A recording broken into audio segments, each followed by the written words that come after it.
friends in that space, and there are a lot of kids in our school that identify with it. And I want to protect them and make sure that they're safe. She says there's been pushback against the district before regarding masks, vaccines, and how race is discussed in school, but that this feels like a new level of disruption. Heidi Beirich is co-founder of the Global Project Against Hate and Extremism. She calls the violence this month around these California schools an escalation. This kind of activity at school boards is actually something new, although the last year has been absolutely horrific in terms of violence targeting Pride events, the LGBTQ community, and anything really associated with that community. In a statement after the protest, the Glendale School District said they were, quote, committed to providing a safe and inclusive environment where every child can learn and thrive. The school district has dedicated a section of their website to correcting disinformation about the school's curriculum and policies, including around LGBTQ issues. For NPR News, I'm Sergio Olmos in Los Angeles. This is NPR News. WNYC supporters include New York Presbyterian, where data scientists and doctors from Columbia and Weill Cornell Medicine are working together to one day help patients get a better prediction of their future health. Stay amazing, New York Presbyterian. Marketplace Morning Report is coming up next, and then in 10 minutes at 9 o'clock, it's the BBC NewsHour on WNYC. Let's check in with London to see what they're working on. London, good morning. Good morning, WNYC. I'm James Menendez. Today on NewsHour, rescue workers in Ukraine are still looking for survivors after a Russian missile attack on a restaurant. 9 people were killed. We'll talk to someone who was there. Also, a night of rioting in the Paris suburbs after police shoot dead a teenager in a traffic stop. That's BBC NewsHour at 9 on WNYC. On the next All of It. Join us on a mystical, magical, rhythmical, radical ride with musician Jason Mraz. That's the title of his new album, which marks his foray into dance music inspired by the disco acts he loved. I like to dance and it looks like this. Mraz joins us live in studio to discuss the album and perform. I'm Allison Stewart. Join me for All of It, weekdays at noon on WNYC. Silly with the lyrical ridiculousness. I like to shake a leg. The connection between online shopping and brick-and-mortar stealing. Marketplace Morning Report is supported by UiPath, providing organizations the UiPath AI-powered business automation platform. More at uipath.com/marketplace. UiPath, the foundation of innovation. And by Fidelity. A dedicated Fidelity advisor can help create a wealth plan for a full financial picture. Investment minimums apply. Fidelity Brokerage Services, LLC.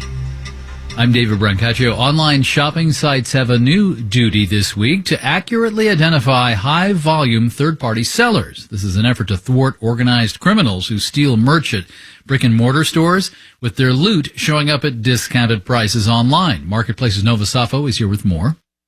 You know, David, major retailers have been waiting for this for a couple of years. Big names from Target, Walgreens, CVS, Best Buy, and Neiman Marcus have all been calling for better identification of high-volume sellers online. And the retailers say a lot of the smash-and-grab robberies that made headlines during the pandemic are actually done by organized crime rings, and the merchandise ends up for sale online. And because sellers can hide behind fake names and addresses, it's been difficult to hold them accountable. So Congress did pass a law last December, the INFORM Act. It was actually folded into the nearly $2 trillion omnibus spending bill. Remember that? So the law, which also is targeted at counterfeits, requires online marketplaces such as Amazon and eBay to verify the identities of high-volume sellers. So they have to collect things like names and tax ID information. Also, the law requires online retailers to provide consumers with a mechanism for reporting suspicious listings. All right, Amazon and eBay. So how does the law define high-volume sellers? Well, that's defined a couple of ways, but the law kicks in at least 200 sales in a 12-month period, or at least $5,000 in revenues. And it's important to know that this doesn't apply to people selling used stuff, just stuff marketed as new. All right, Nova, thank you very much. Let's get more context today on why home prices are moving higher again, despite the Federal Reserve's campaign to use interest rates to quiet down that market in their overall campaign against inflation. The Case-Shiller National Home Price Index went up in April by 0.5%, the third straight month in which buying a place to live got more expensive. Marketplace's Mitchell Hartman has that. Home prices soared through the pandemic as people found they could work from home, and home could be in a cheaper or better place to live, says Chris Mayer at Columbia Business School. The overall impact was basically an increase in demand for housing that has not abated. Last year, as mortgage rates rose, some buyers got priced out, and some sellers cut their asking prices to offset buyers' higher monthly mortgage payments. But the spike in mortgage rates has also convinced a lot of current homeowners to stay put and not sell, because if they move, their new mortgage is likely to be more expensive. Zillow economist Nicole Bichot says as a result, we have a lot of people looking to buy. What we don't have is a lot of people who are trying to sell. And that's one of the reasons why we're seeing prices starting to increase again. Meanwhile, she says many would-be buyers are afraid of missing out. We're seeing a lot of buyers in the market right now, even though it's so unaffordable, because prices starting to rise again, and it's not looking like it's going to get a whole lot better. With mortgage rates likely to stay elevated for a while. I'm Mitchell Hartman for Marketplace. Markets, S&P futures are down 0.2%. Dow futures are essentially flat. Marketplace Morning Report is supported by Amazon Business. From small business to big enterprise and everything in between, Amazon Business helps simplify the supplies buying process. Amazon Business, your partner for smart business buying. And by Grammarly, offering Grammarly Business to help companies large and small communicate better and move faster with enterprise-grade generative artificial intelligence. Learn more at Grammarly.com/business. And by Palo Alto Networks. Palo Alto Networks delivers what's next in cybersecurity innovation to protect today's digital way of life. Learn more at PaloAltoNetworks.com. New data this week show that the outlook of consumers has brightened substantially. This is from the industry group, the Conference Board, and drawn from a June survey. Same time, many think we'll still see a recession within a year. And as Ali Budner reports, when it comes to our spending habits, the upbeat current outlook beats the vaguer concern about possible recession. Consumer spending makes up a whopping 70% of the U.S. GDP, so tracking how shoppers feel is important. How people feel about the economy affects their behavior, and their behavior then affects the economy once again. Joanne Shu heads up a consumer sentiment survey at the University of Michigan. She says inflation and high interest rates are dimming many people's outlook. And yet, there's something puzzling going on. Shu says American consumers have maintained robust spending in the face of a lot of hardship and high inflation. Shu says in the past, high inflation has led to poor consumer confidence, like we've seen over the last few months, and that has led to reduced spending. These indexes have even been used to predict recessions in the past. We've had lots of analysts and experts and consumers alike all bracing themselves for a recession that hasn't quite come yet. So the old calculations might not work in today's strange economy. Claudia Sahm agrees. She's a consultant and former Federal Reserve economist who used to pay very close attention to data from consumer confidence reports, but she's giving it less weight now. Because it is just not lining up with our spending data. So what's going on? Well, Sam says people are looking around at all the economic panic, from the debt ceiling to inflation to high interest rates, and the landscape at large looks grim. But in their own personal financial lives, consumers are generally doing okay. They have jobs with decent wages. They maybe even have savings. It makes interpreting survey results a little squirrely. So, yeah, the consumer confidence figures, I think people look at those and try to find the story to fit into it. Sucharita Kodali is a retail analyst at Forrester. But much, much more crucial than how people feel is what they're actually doing with their money. And what consumers are doing, at least for now, is they're still spending. That's good for business, but not what the Federal Reserve needs to get a handle on inflation. I'm Ali Budner for Marketplace. And a trip to Costco may increasingly evoke a trip through airport security, although you can still keep your shoes on. The membership club is cracking down on the sharing of Costco cards.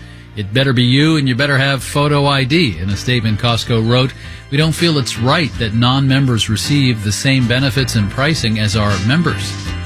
I'm David Brancaccio. It's the Marketplace Morning Report. From APM, American Public Media. Support for WNYC comes from Signature Theater, presenting The Comeuppance by Brandon Jacob Jenkins, directed by Eric Ting, a dark comedy in which a self-proclaimed multi-ethnic reject group reconvenes 20 years after high school to try and reconnect. More at signaturetheater.org. Up next, the BBC NewsHour on WNYC. Today on the Brian Layer Show, hear the latest on Airbnb and its conflict with New York City.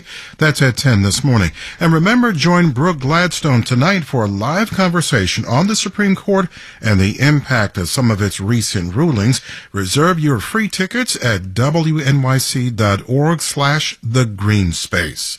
71 with some sunshine out there now. Today, shower, thunderstorm chances, and actually a high in the low 80s.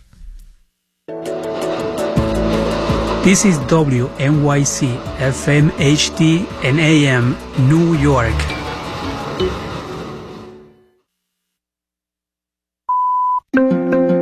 Welcome to NewsHour from the BBC World Service. Hello, I'm James Menendez. At least 10 people, including 3 children, are now known to have died when a Russian missile struck a restaurant in eastern Ukraine. I heard 2 huge explosions. So I went on the place and I saw dead people screaming, people crying, huge chaos. After years of denials, President Putin admits the Russian state was wholly funding the Wagner mercenary group. We'll talk to one of his MPs.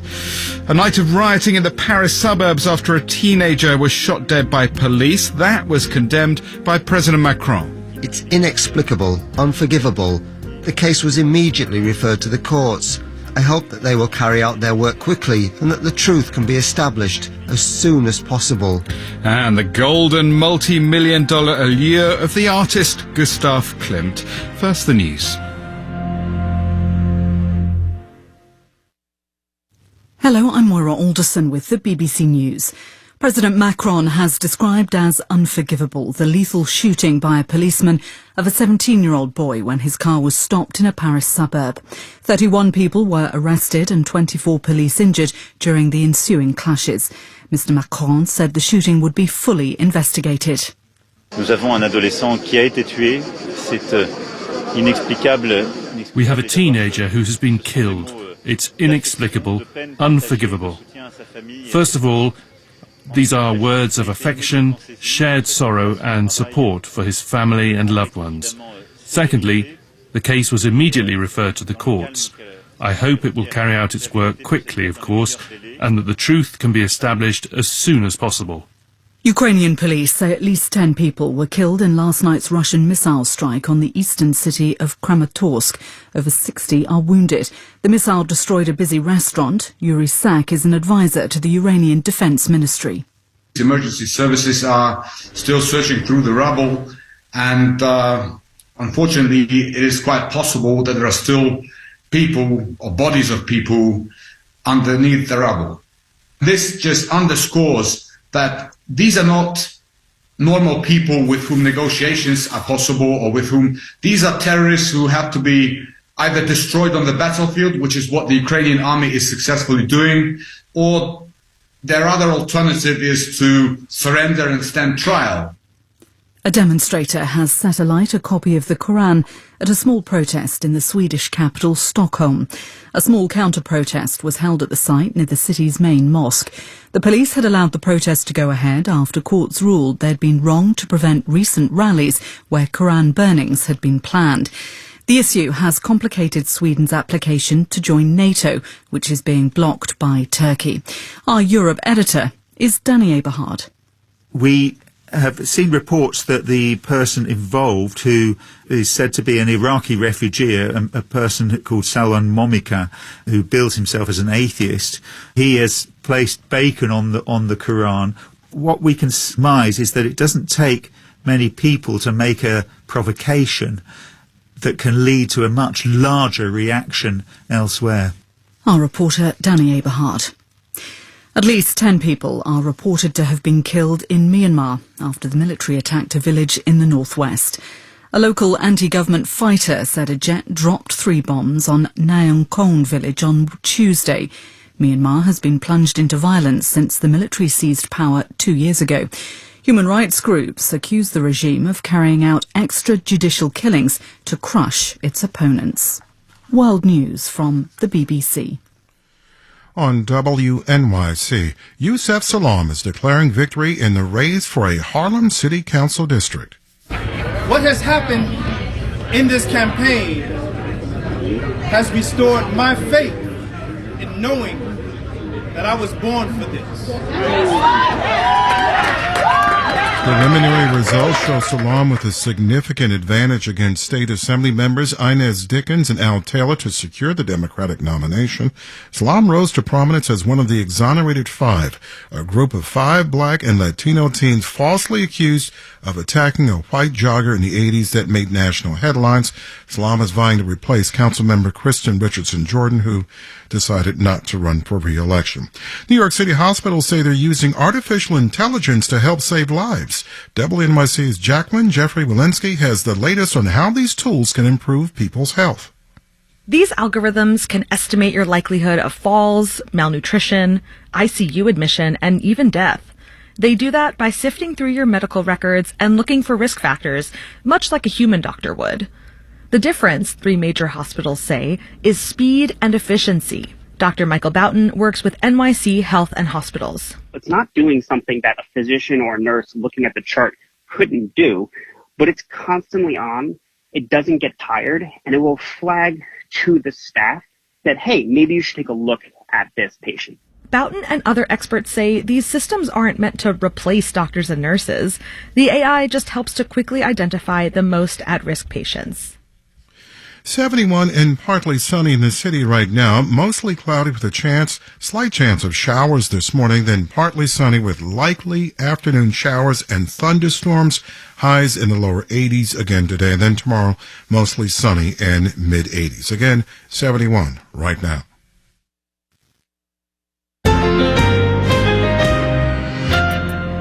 Hello and welcome to NewsHour from the BBC World Service. We're coming to you live from London. I'm James Menendez. And we're going to begin today in eastern Ukraine in the city of Kramatorsk, where a Russian missile struck a busy restaurant full of people enjoying a pizza on a warm summer evening. At least 10 people have been killed, including 3 teenage girls. More than 50 people were injured. The Belgian journalist Arnaud de Decker left the restaurant just 10 minutes before it was hit, and then went back to see what had happened. He spoke to NewsHour's Tim Franks shortly afterwards. Ria Lounge, this restaurant is my favorite restaurant. So I was eating there and then I left. And 10 minutes after that, I heard 2 huge explosions. So I went on the place and I saw dead people screaming, people crying, huge chaos. And there's still people underneath the rubble because it's a big restaurant. So you have maybe, let's say, 20 people working and even more customers inside on the terrace and also inside. I would guess maybe, 50, 60 people. And so now I can hear people still screaming underneath the rubble as rescuers are trying to save them. This is still pretty early in what is likely to be a fairly grisly evening, but have you got any sense of casualty numbers? Honestly, it's totally destroyed. So it's gone. There is no restaurant anymore. And it was a huge place. I'm not sure, but I think it might be a severe number, I'm afraid. And I guess it's just a terrible reminder that, while we understandably have been sort of gripped by the events inside Russia over the last few days, that the war in Ukraine, the violence in Ukraine is still very much happening. Yeah, especially now it's getting very personal for a lot of people, also for foreigners and journalists who come to Kramatorsk, because this place is like a hub for everyone since months now. And so I think, including me, we tend to forget that those places can be particularly targeted by the Russians. So I think everyone sitting in that restaurant knew somehow, okay, at some point something is going to happen, because if Russians are smart enough, they will bomb this place, because it's just packed with the volunteers and soldiers and journalists. But I think that everyone was saying, okay, well, maybe it might happen, but I will surely not be here. It will not be now. But now this is a painful reminder that the war is actually still going on, even in Kramatorsk, which is considered like more or less okay regarding to the distance to the front. But no, absolutely not. It's a tragedy that it's unfolding here. The Belgian journalist Arnaud de Decker. Well, today the Kremlin has once again claimed that Russian forces don't target civilians. President Zelensky says that Russia must face the consequences for all the deaths of civilians during the war. Yuri Sak is an advisor to Ukraine's defense ministry. It's another tragedy for us, but it's another proof that we have to continue to beat these aggressors on the battlefield. And the only way to stop this madness and terror is by liberating Ukraine from these war criminals. He also talked about why anti-missile defense systems have been unable to stop this missile. But Ukraine is a very large country, and the air defense systems that we have and the ones that we have received from our partners, they are just not sufficient, because some of them are needed to protect our cities, some of them are needed to provide cover for our ground forces in the east and in the south, because as you understand, the Russian army has air superiority along the front lines, and it overstretches our air defense capabilities. This is why air defense systems are always top of the list. Yuri Sak. Well, the attack on the restaurant in Kramatorsk comes in the immediate wake of the mutiny by the Russian mercenary group Wagner at the weekend. On Tuesday, President Putin said the country's security forces had prevented Russia slipping into civil war, and he confirmed that no action would be taken against those Wagner fighters who took part in the rebellion. He also made some interesting comments about the relationship that existed between Wagner and the Russian government. Up until fairly recently, the Kremlin wouldn't even acknowledge the group's existence. And when it then did, it was referred to as a private enterprise of its head, Yevgeny Prigozhin. Many suspected otherwise, but yesterday Mr. Putin admitted that Wagner was funded entirely by the Russian state, receiving, he said, at least $1 billion in the year to May. Что касается этой группы Wagner. As regards this group, Wagner, we have always treated the fighters and commanders of this group with great respect, because indeed they displayed courage and heroism. By the way, I would like to note, and I would like everyone to know about this, the maintenance of the entire Wagner group was fully provided by the state. From the Defence Ministry, from the state budget, we fully financed this group. From May 2022 to May 2023 alone, the state paid the Wagner Company 86.262 billion rubles for salaries and incentive payments. Well, Yevgeny Popov is an MP in the Russian Duma, or Parliament, representing Mr. Putin's United Russia party. I put it to him, given that admission, why should anyone now trust anything President Putin says?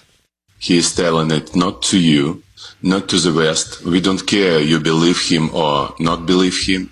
Why should Russians believe him? Because he is elected by Russians. We believe him, and most of Russians are elected him. Of course, we know that situation is tough and difficult for Russian society, but we solved it for 24 hours. We don't have any regime change. We don't have any successful